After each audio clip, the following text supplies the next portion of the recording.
बरोबर स्पर्धा करायची नाही, हा सगळ्यात महत्त्वाचा पॉईंट आहे। या सगळ्या गोष्टी सूचना देऊन त्यानंतर तुम्हाला मी नंबर देतो, तो नंबर लक्षात घ्या, सर्वांनी लक्षात घ्यायचं आहे। त्यानंतर आपली पहिली सूचना अशी आहे का पहिला आपण इथून कोपरगावला जाणार आहे, त्यानंतर पोयगाव मार्गे संगमनेर, अळेपटा, नारायणगाव, मंचर, चाकण आणि चिंचवड, पिंपरी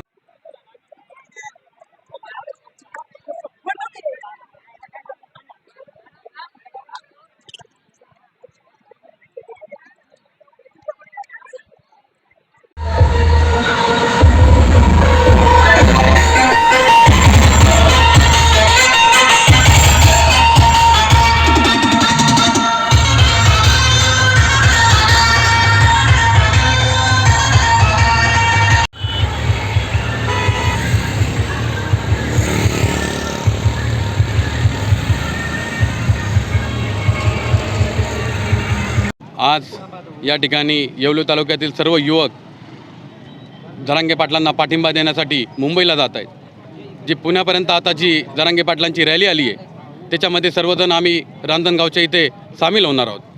येवले तालुक्यातनं मोठ्या प्रमाणात या ठिकाणी आज हजारोंच्या संख्येनं युवक जमलेले आहेत आणि या सर्व गाड्या पुण्याच्या दिशेनं या ठिकाणी जाणार आहेत। जरांगे पाटलांचा हा जो काही लढा आहे त्याला पाठबळ देण्यासाठी संपूर्ण मराठा समाज आज या महाराष्ट्रामध्ये एकवटलेला आहे। त्याचप्रमाणे येवले तालुक्यात देखील या ठिकाणी मोठ्या प्रमाणामध्ये मराठा समाज एकवटून जरांगे पाटलांना पाठिंबा देण्यासाठी जात आहे। या ठिकाणी हा जो काही आरक्षणाचा लढा अंतिम टप्प्यात आलेला आहे, याला कुठल्याही प्रकारे यशस्वी करण्यासाठी जरांगे पाटील सांगतील त्यांच्याच नेतृत्वाखाली हा संपूर्ण लढा हा मुंबईमध्ये जोपर्यंत जरांगे पाटील असतील तोपर्यंत हे सर्व युवक या ठिकाणी मुंबईमध्ये थांबणार आहेत।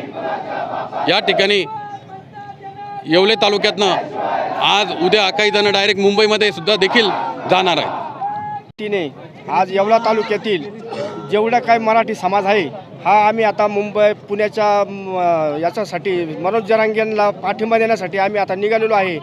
आणि आता जवळजवळ 4-5 महिने होत आले, आता 1 महिन्यात देतो, 40 दिवसात देतो, मग हे देणार तरी कधी आहे? आणि नुसतं चौके द्यायचं काम चालू केलेलं आहे सरकारने, वरून वर दम द्यायचं काम करू राहिले मंत्री लोक, असं करून तसं करू, हे आम्ही आता खपून घेणार नाही आणि आम्ही आरक्षण घेतल्याशिवाय तर परत येणारच नाही। हे आता हे चॅलेंज आहे आमचं मराठी समाजात सर्व नेत्या मंडळींना।